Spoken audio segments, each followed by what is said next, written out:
All right, so I want to talk about the testing.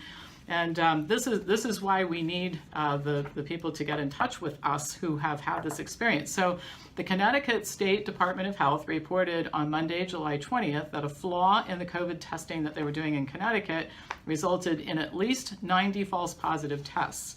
The problem is bigger than just those 90 tests, but here's what happened. Between June 15th and July 17th, 144 people were told they had positive results after their specimens were analyzed by Thermo Fisher Scientific in Waltham, Massachusetts. All right. Despite the 62.5% error rate, that's what 90 out of 144 is. Acting Commissioner of Health, Dr. Deidre Gifford, says that, quote, anyone who's received a positive test, they should absolutely assume that positive result is correct until such time as they're informed by their provider of any change. So they come out and say, and this is in the same article, I thought this was fascinating. In the article that basically reports that they have a 62.5% error rate on this particular group of tests, the Director of Health says, yes, but you should believe your test result, because in the land of COVID where nothing makes sense, I guess that makes perfect sense, right?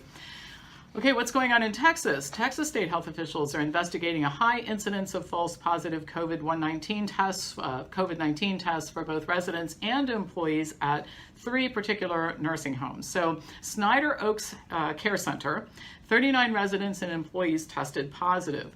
Most of these particular people, the residents particularly, had symptoms, so they transported all of them to a local hospital where they were tested again, and this time 100% came back negative. Now they're all being tested again, and I can't fathom why. Obviously something is wrong. Any of you who are familiar with statistics know that 100% positive followed by 100% negative is completely statistically impossible, so something terribly is wrong, and why we are not completely suspending the testing program, I do not understand at this point in time. Now, the same group that tested the residents and staff at this nursing home also collected specimens from first responders, law enforcement, and people working at the local jails. So the problem is not limited to just this nursing home. This group has been testing all over the place, and now you get an idea of what the problem is. All of these orders to wear masks and close down and all the stuff that's going on is based on the fake tests. What we have to do is prove that the tests are fake. Please send me your firsthand accounts of what's going on. Now, more out of Texas. Eastland and Cisco nursing homes. County officials were notified that 19 people tied to these homes tested positive. None had signs or symptoms, and these are being retested as a result. Florida's testing debacle.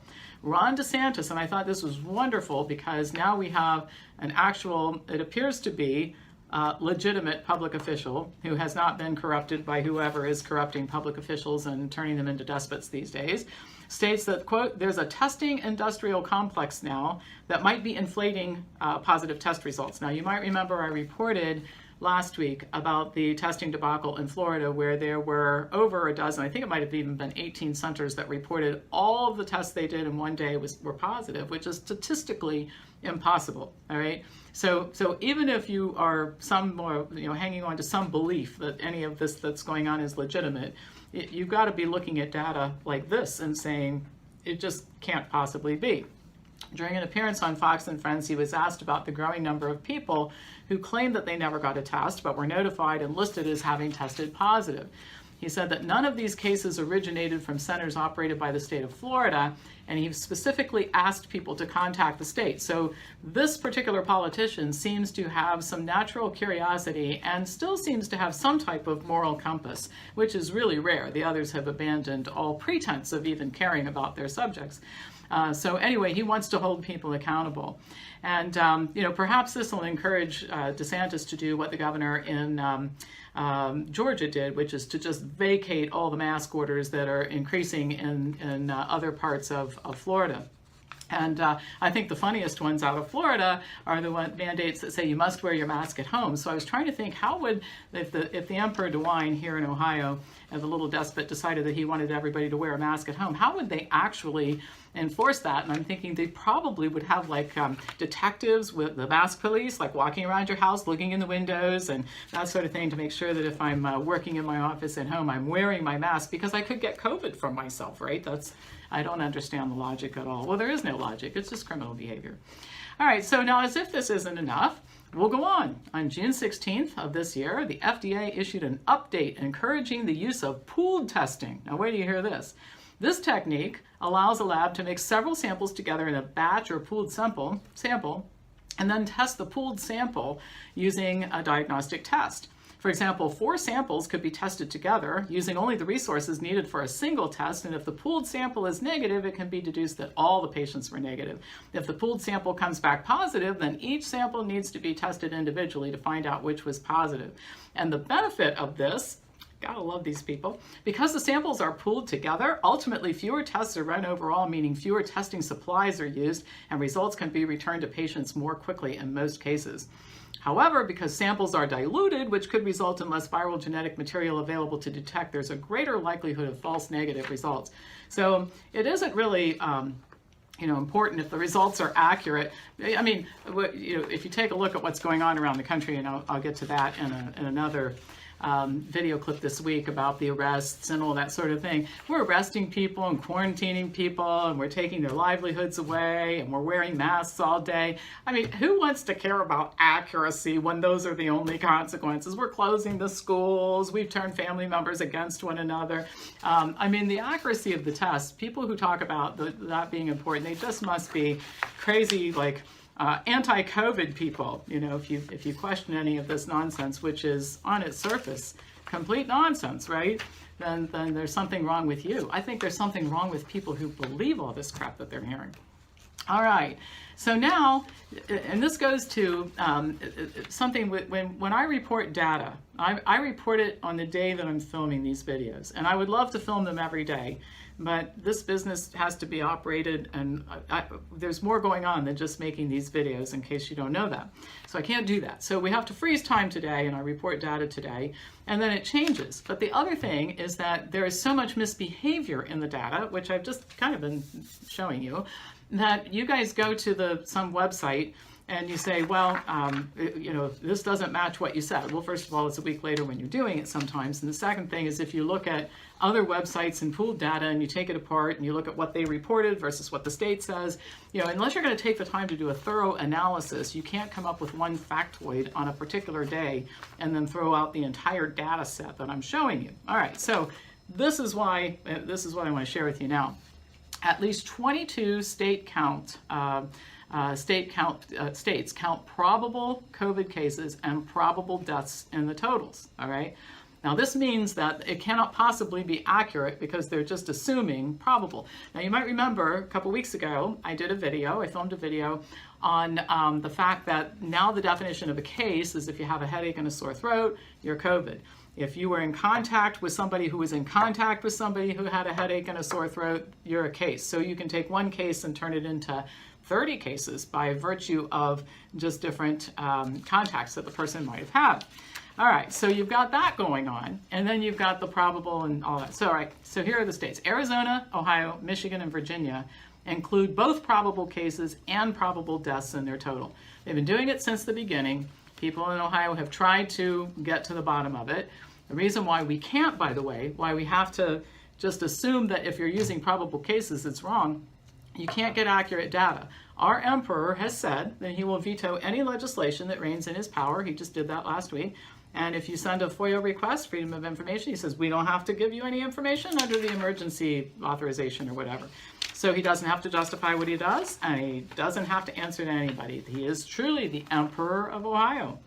All right, so the Nonprofit Council of State and Territorial Epidemiologists instructed health officials in April to define probable cases in people with at least some symptoms, like a headache and a sore throat. I'm reading from their guidelines, who belong to a risk cohort or who have had contact with people who've tested positive, such as by residing in an area with sustained ongoing community transmission. So if I live in an area, I'm in Franklin County, they're testing like crazy, knocking on doors. How our emperor comes up with his cases every day is he has the contact tracers out knocking on doors to do random tests in households. I read the letter to you that one of our folks got a couple weeks ago.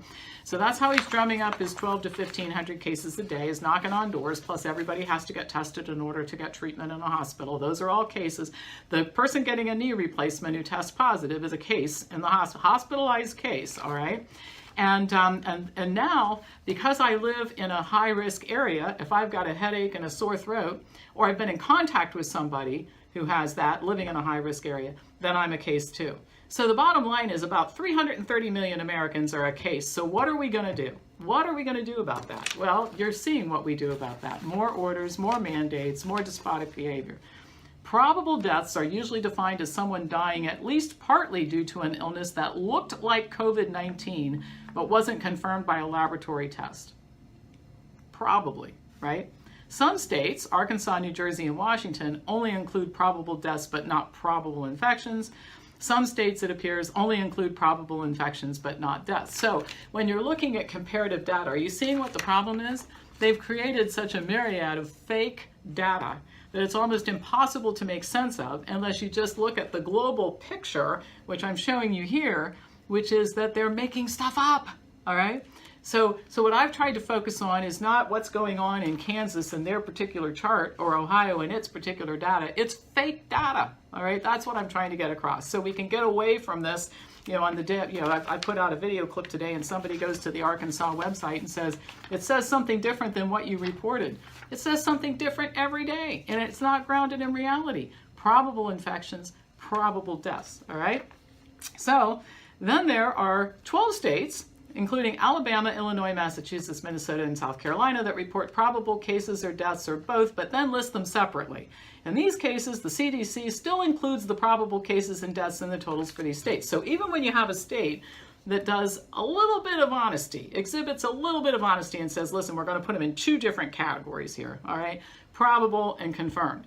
The CDC, they're still criminals. They put them all together and they call them all cases and they call them all deaths, all right? At least 8 states, including Alaska, Georgia, Missouri, North Carolina, Nevada, and Oklahoma, report neither probable cases nor deaths. Not that it's any great thing living in these places either, but anyway, there are also special cases. Florida, for example, says in its COVID reports that it counts people who tested positive for COVID antibodies among its case total. That introduces another problem because people normally retain coronavirus antibodies for months, so the test may be revealing weeks or months old infections that have little to do with the current state of the epidemic. But why should we get a little thing like that? Why should we let that interfere with the good story, which is, oh my gosh, there's a surge in cases. We all have to stay home. I mean, it's so crazy. So I'm hoping that by showing you this and talking to you about this, that you understand why sometimes when you look at a data piece, it's different than what I told you. You're looking at it a week later. But who could make sense of what I just told you? Probable and confirmed, and some of them pool and some of them don't. And then you've got pooled tests and you've got inaccurate tests. If somebody can figure out a way to quantify in some reasonable form that regular humans who have an intellect could understand and make sense out of, please let me know. Because the only way that you can take what I just told you and interpret it is that it's just all made up. It's a hoax. Let's just call it what it is. It's a hoax. All right?